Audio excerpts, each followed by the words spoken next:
Hello दोस्तों, आप लोगों का स्वागत है इतिहास की दुनिया 99 पर। दोस्तों, आज मैं आपको बिहार डीएलएड एंट्रेंस एग्जाम में सामाजिक विज्ञान के काफ़ी शानदार जानदार प्रश्न करवाने वाला हूं।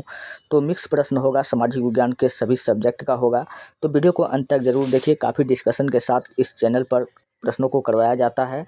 पहला प्रश्न आपके सामने में है, हरित क्रांति के जनक कौन माने जाते हैं? तो हरित क्रांति के जनक कहता है कि हम लोग किसको मानते हैं, किसको कहते हैं? तो हरित क्रांति का जनक मतलब पिता हम लोग किसको कहते हैं? तो अगर विश्व में कहेगा कि नॉर्मन ई बोरलॉग, विश्व में हरित क्रांति का जनक हम लोग किसको कहते हैं विश्व में? तो विश्व में हम लोग नॉर्मन ई बोरलॉग को कहते हैं। अगर भारत में कहेगा तो भारत में बताओ, तो भारत में हरित क्रांति का जनक हम लोग एम.एस. स्वामीनाथन को कहते हैं। और हरित क्रांति जो है टोटल पूछेगा कितना बार किया गया था, तो टोटल 2 बार किया गया था। कितना बार किया गया था? 2 बार किया गया था। एक बार चावल के उत्पादन को बढ़ाने के लिए और दूसरी बार किया गया था गेहूं के उत्पादन को बढ़ाने के लिए। फिर क्वेश्चन आपसे पूछ लिया जाता है कि हरित क्रांति का संबंध किससे है? तो आपको बताना है कृषि क्षेत्र से है। किससे है? कृषि से है। और चावल या गेहूं भी रहेगा ऑप्शन में, तो आपको लगा देना है। तो हरित क्रांति से इतना बात आपको याद रख लेना है, ठीक है। फिर वर्गीज कुरियन, ये कौन है? तो इसको हम लोग श्वेत क्रांति का पिता कहते हैं। क्या कहते हैं? श्वेत क्रांति का अगर पिता पूछेगा हम लोग किसको कहते हैं, तो हम लोग किसको कहते हैं? वर्गीज कुरियन को कहते हैं। अच्छा, श्वेत क्रांति का को हम लोग ऑपरेशन फ्लड भी कहते हैं। क्या कहते हैं? ऑपरेशन फ्लड भी कहते हैं। तो ऑपरेशन फ्लड यानी श्वेत क्रांति का संबंध पूछेगा किससे है? तो दूध उत्पादन से। किससे है? दूध उत्पादन से है। इसी को हम लोग क्या कहते हैं? श्वेत क्रांति या ऑपरेशन फ्लड भी कहते हैं। चलिए बढ़ते हैं नेक्स्ट प्रश्न की ओर। यहाँ तक अगर आपको समझ में आ चुका है तो नेक्स्ट प्रश्न अगला है, भारत में पंचायती राज व्यवस्था किस वर्ष लागू हुआ था? तो भारत में पंचायती राज व्यवस्था जो लागू हुआ था वो कब लागू हुआ था? तो 2 अक्टूबर 1959 को कब हुआ था?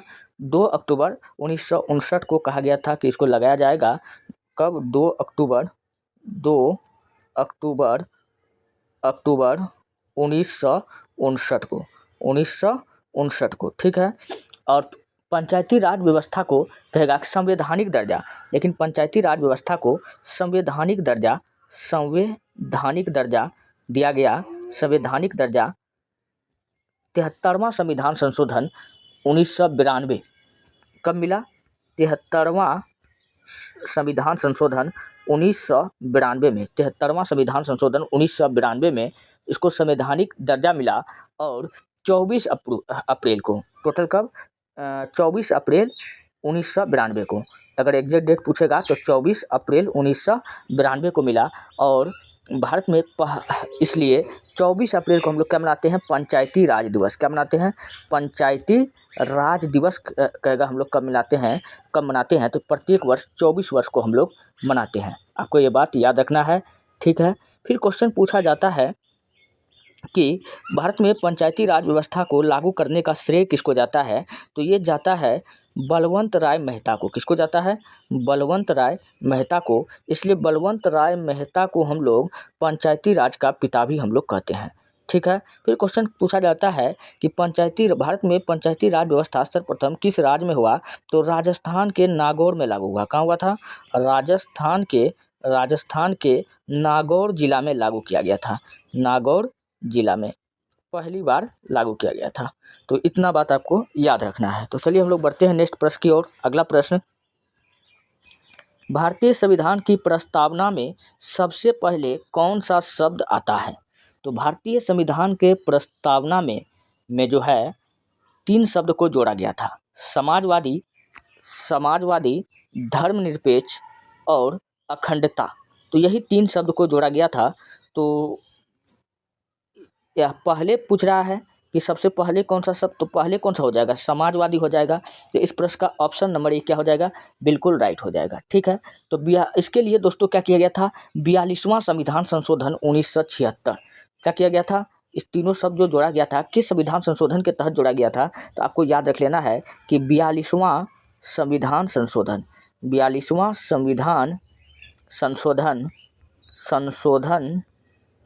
1976 1976 के माध्यम से ये तीनों शब्द को जोड़ा गया था। आपको ये बात याद रख लेना है, ठीक है। और इसी प्रस्तावना को हम लोग उद्देशिका भी कहते हैं। क्या कहते हैं? प्रस्तावना बोलिए, या इसी को हम लोग क्या कहते हैं? उद्देशिका कहते हैं। तो क्वेश्चन पूछा जाता है कि प्रस्तावना या उद्देशिका प्रस्ताव को सर्वप्रथम कौन पेश किया था संविधान सभा के सामने? तो 13 दिसंबर 1946 को उद्देशिका को 13 दिसंबर 1946 को जवाहरलाल नेहरू पेश किया था संविधान सभा के सामने में, ठीक है। ये प्रश्न हो गया। लेकिन संविधान सभा ने इस उद्देशिका को अपनाया। कब अपनाया? इस उद्देशिका को अपनाया संविधान सभा कब अपनाया? तो आपको याद रखना है 22 जनवरी 1947 को। कब अपनाया? 22 जनवरी 1947 को इस उद्देशिका प्रस्ताव को क्या किया, यानी प्रस्तावना को अपना लिया, ठीक है। फिर क्वेश्चन आपसे पूछा जाता है कि इस उद्देशिका यानी प्रस्तावना में अब तक कितनी बार संशोधन किया गया है? तो प्रस्तावना में केवल एक बार संशोधन हुआ है। कितना बार हुआ है? केवल एक बार संशोधन हुआ है। कितना बार हुआ है? संशोधन केवल एक बार हुआ है। ये सब प्रश्न कई बार एग्जाम में पूछा गया है, ठीक है।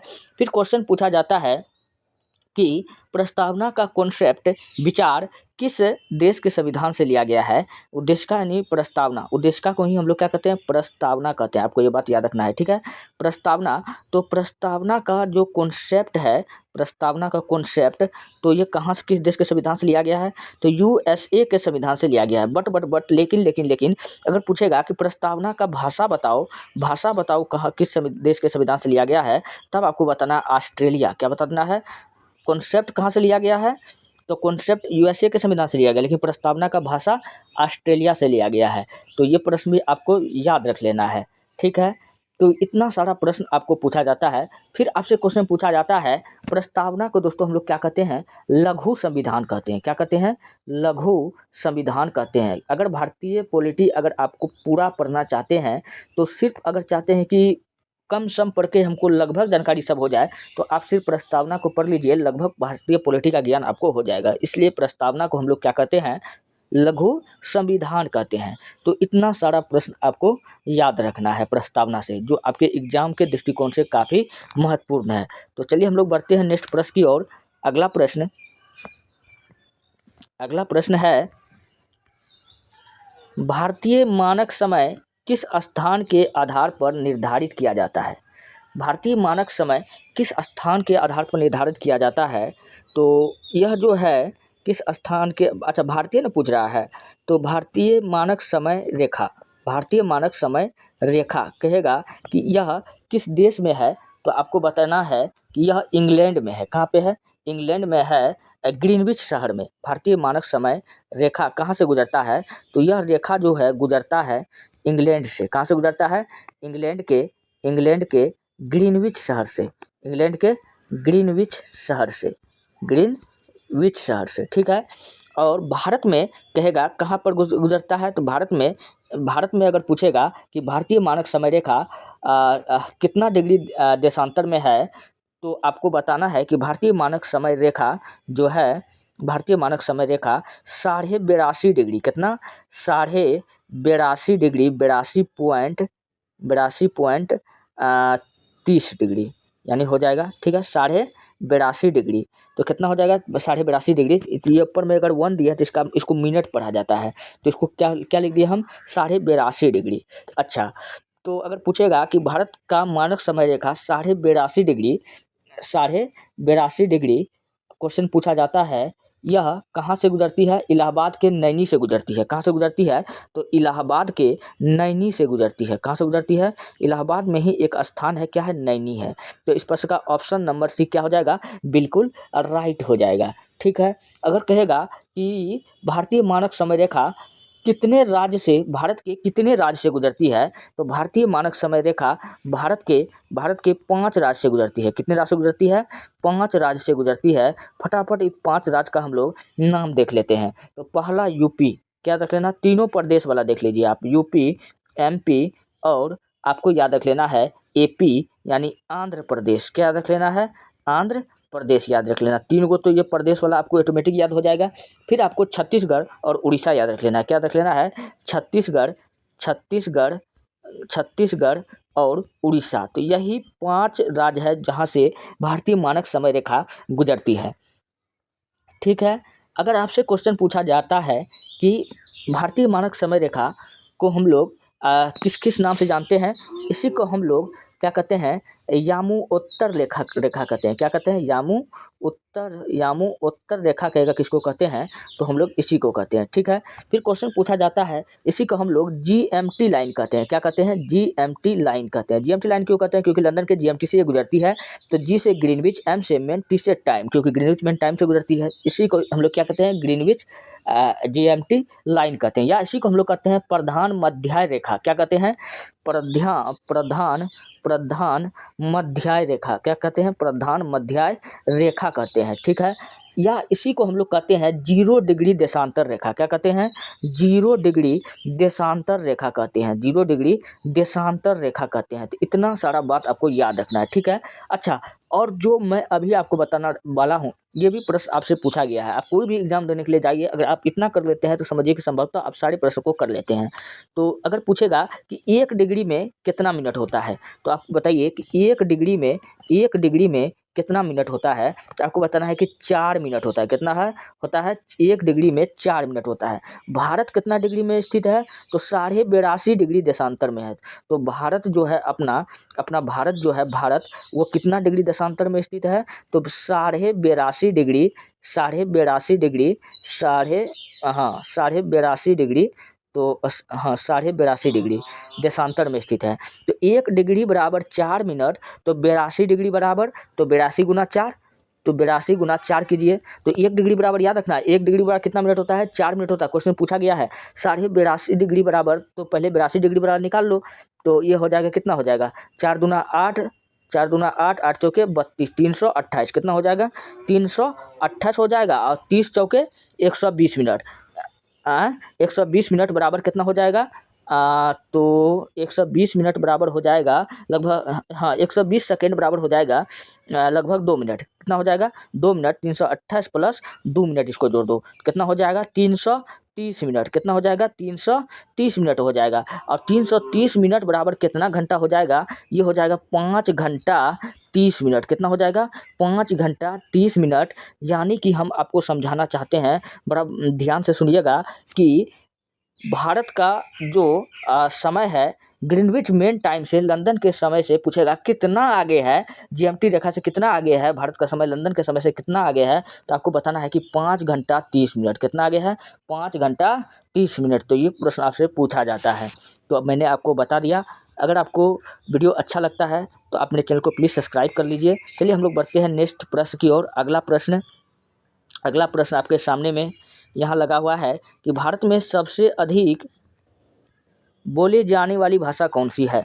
भारत में सबसे अधिक कौन सी भाषा बोली जाती है, तो भारत में सबसे अधिक जो बोली जाती है वो हिंदी बोली जाती है। अच्छा, वही अगर पूछे था कि सबसे अधिक कौन सा भाषा बोला जाता है, तो विश्व में, अगर विश्व का अगर बात किया कर लेता, तो विश्व में अगर कह लेता कि सबसे अधिक तो सर्वाधिक, तो विश्व में सर्वाधिक कौन सा भाषा बोला जाता है, हम सब जानते हैं कि विश्व में सर्वाधिक कौन सा भाषा बोला जाता है, इंग्लिश बोला जाता है। कौन सा बोला जाता है, इंग्लिश बोला जाता है। वर्तमान में का हम बता रहे हैं। ठीक है, और दूसरे नंबर पर मंदारिन है। कौन सा है, मंदारिन भाषा है।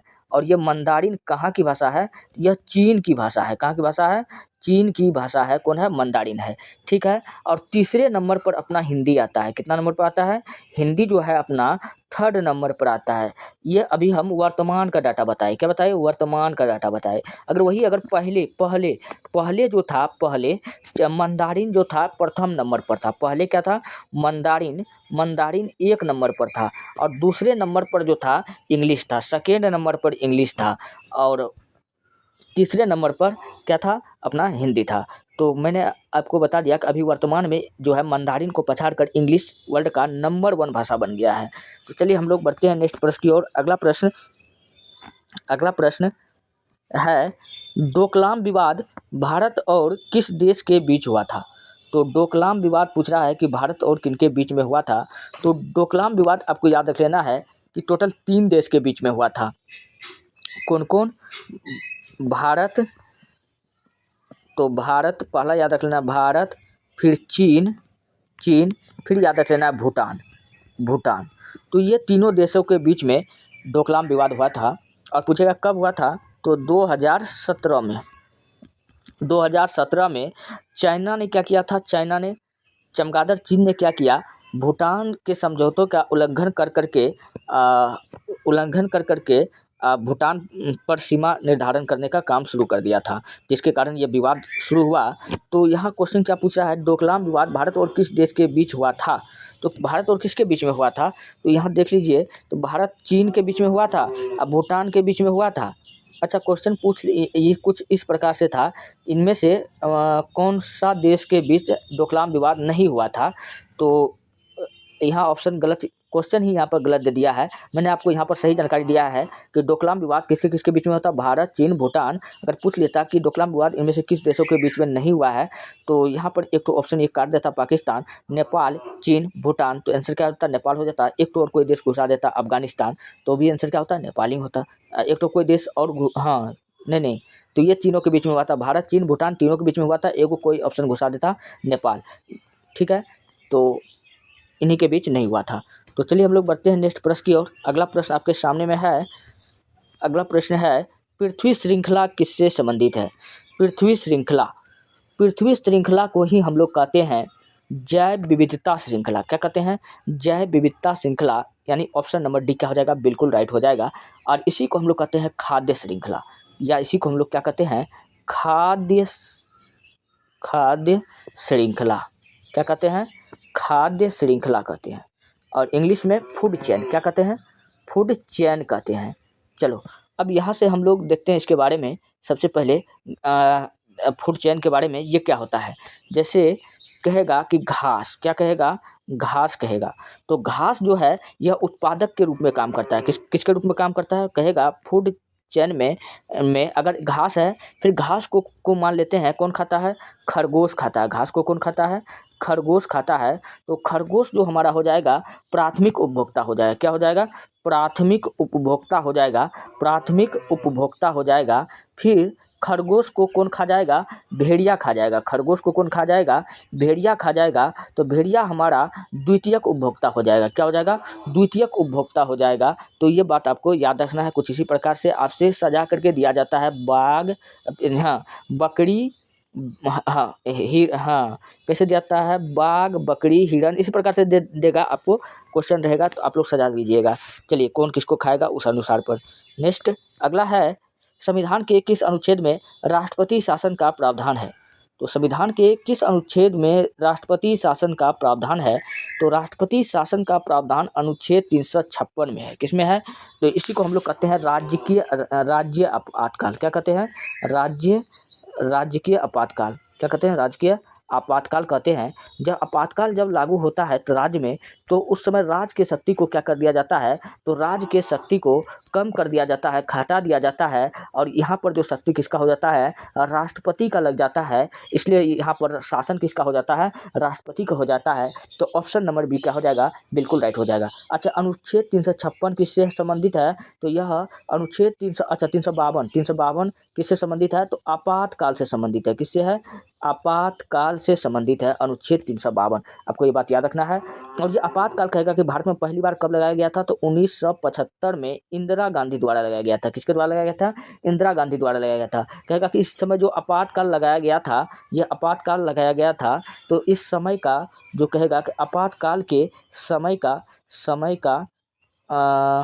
राष्ट्रपति कौन था, तो राष्ट्रपति आपको याद रख लेना है फखरुद्दीन अली अहमद। कौन था, फखरुद्दीन अली अहमद था। ठीक है, अब प्रधानमंत्री आपको बता ही दिए हैं। और अनुच्छेद अगर 360 कहेगा, अनुच्छेद 360 किससे संबंधित है, वित्तीय आपातकाल से। किससे है, वित्तीय आपातकाल का संबंध पूछेगा किससे है, तो अनुच्छेद 360 है। 370 तो जानबे करते हैं, जम्मू कश्मीर का विशेष दर्जा। किससे है, जम्मू कश्मीर का विशेष दर्जा। आप लोग कमेंट में फटाफट बता दीजिए कि जम्मू कश्मीर को विशेष दर्जा को कब समाप्त किया गया, जम्मू कश्मीर राज्य का विशेष दर्जा को कब समाप्त किया गया, आप लोग कमेंट में बताइए। चलिए बढ़ते हैं हम लोग नेक्स्ट प्रश्न की ओर। अगला प्रश्न है,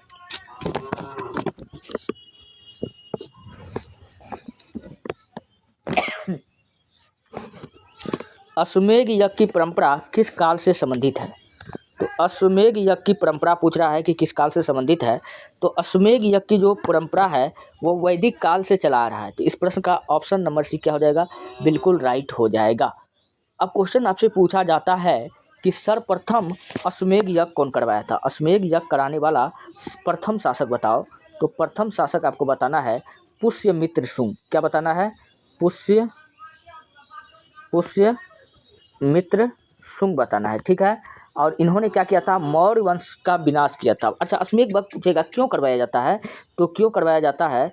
तो कोई भी राजा अपने साम्राज्य का विस्तार करने के लिए, चाहे युद्ध के माध्यम से हो, चाहे कूटनीतिक शक्ति के माध्यम से हो, अपने युद्ध के माध्यम से क्या करता है? अपने साम्राज्य का विस्तार करता है। उसको जीत करके, उसको हरा करके, उसके साम्राज्य को खत्म कर करके क्या करता है? अपने साम्राज्य का विस्तार करता है। तो इसके लिए अश्वमेध यज्ञ करवाया जाता है ताकि सब कुछ अच्छा हो और उसका साम्राज्य क्या हो? दिन प्रतिदिन बड़ा हो। तो इसके लिए अश्वमेध यज्ञ होता है। तो पुष्यमित्र शुंग ने अश्वमेध यज्ञ करवाया था और इन्होंने कौन सा वंश को उखाड़ फेंका था? तो मौर्य वंश को पुष्यमित्र शुंग ने क्या किया था? मौर्य वंश को समाप्त करके शुंग वंश का स्थापना किया था। कौन सा? शुंग वंश का स्थापना किया था, ठीक है। क्वेश्चन ये भी पूछा जाता है कि यह क्यों होता है? तो साम्राज्यवाद का विस्तार करने के लिए, अपने क्षेत्रों का विस्तार करने के लिए। तो ये बात आपको याद रखना है। फिर क्वेश्चन पूछा जाता है कि वह शासक बताओ जो दो बार अश्वमेध यज्ञ करवाया था। तो पुष्यमित्र शुंग ही आंसर आएगा। तो इन्होंने 2 बार अश्वमेध यज्ञ करवाया था। कितना बार करवाया था? 2 बार अश्वमेध यज्ञ करवाया था, ठीक है। फिर कहता है कि असम का शासक बताओ। असम का ऐसा कौन सा शासक था असम का कौन सा ऐसा शासक था जो अश्वमेध यज्ञ करवाया था? तो अश्वमेध यज्ञ कराने वाला असम का शासक बताओ। तो आपको क्या बता देना है? महेंद्र वर्मन। क्या बता देना है? महेंद्र वर्मन आपका राइट आंसर हो जाएगा, ठीक है। बढ़ते हम लोग नेक्स्ट प्रश्न की ओर। अगला प्रश्न, राष्ट्रीय खेल दिवस किसकी जयंती पर मनाया जाता है? तो राष्ट्रीय खेल दिवस जो हम लोग मनाते हैं वो मेजर ध्यानचंद के 29 अगस्त, इनकी जयंती पर हम लोग मनाते हैं। जो कब मनाते हैं? प्रत्येक वर्ष 29 अगस्त को। कब मनाते हैं? 29 अगस्त को। तो इस प्रश्न का ऑप्शन नंबर 1 क्या हो जाएगा? बिल्कुल राइट हो जाएगा। और मेजर ध्यानचंद कहेगा, इसको हम लोग किस नाम से जानते हैं? तो हॉकी का जादूगर कहेगा। हम लोग किसको कहते हैं? तो हम लोग ध्यानचंद को कहते हैं। किसको कहते हैं? ध्यानचंद को कहते हैं। जब पूछे किस खेल से इसका संबंध है तो हॉकी से बताना है। और कपिल देव का संबंध किससे है? तो कपिल देव का संबंध क्रिकेट से है। किससे है? क्रिकेट से है। यह 1983 वर्ल्ड कप विजेता टीम का कप्तान था। तो 1983 में भारत ने पहली बार वर्ल्ड कप जीता था। इस समय कप्तान था, कौन था? कपिल देव था। आपको ये बात याद रख लेना है। और सचिन तेंदुलकर, इसको हम लोग गॉड ऑफ क्रिकेट कहते हैं, यानी क्रिकेट का भगवान कहते हैं। क्या कहते हैं? क्रिकेट का भगवान कहते हैं, ठीक है। फिर मिल्खा सिंह को हम लोग क्या कहते हैं? ए फ्लाइंग जेट। क्या कहते हैं? तो ए फ्लाइंग जेट हम लोग कहेगा। किसको कहते हैं? ए फ्लाइंग जेट तो हम लोग मिल्खा सिंह को कहते हैं। अच्छा, ये फ्लाइंग जेट हम लोग इसको कहते हैं। तो आप लोग ये बता दो कि उड़न परी हम लोग किसको कहते हैं? तो उड़न परी बताओ कि उड़न परी हम लोग किसको कहते हैं? उड़न परी, तो उड़न परी आपको याद रख लेना है कि पीटी उषा को कहते हैं। किसको कहते हैं? पीटी उषा को कहते हैं, ठीक है। तो इतना बात आपको याद रखना है। तो चलिए हम लोग बढ़ते हैं नेक्स्ट प्रश्न की ओर। अगला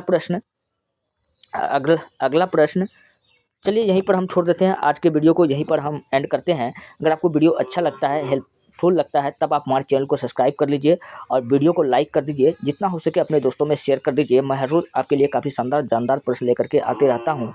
मिलते हैं नेक्स्ट वीडियो में। अच्छा, और मैं आपको बता दूँ, रोज़ क्लास का PDF आपका टेलीग्राम चैनल ITIHASKI इतिहास की DUNIYA दुनिया 99 यहाँ पर अपलोड हो जाता है। ये हमारा टेलीग्राम चैनल है। यहाँ से जाकर के आप लिंक ले सकते हैं, नहीं तो वीडियो के डिस्क्रिप्शन में पड़ा होता है लिंक, क्लिक कीजिए और PDF तक जाइए। मिलते हैं नेक्स्ट वीडियो में।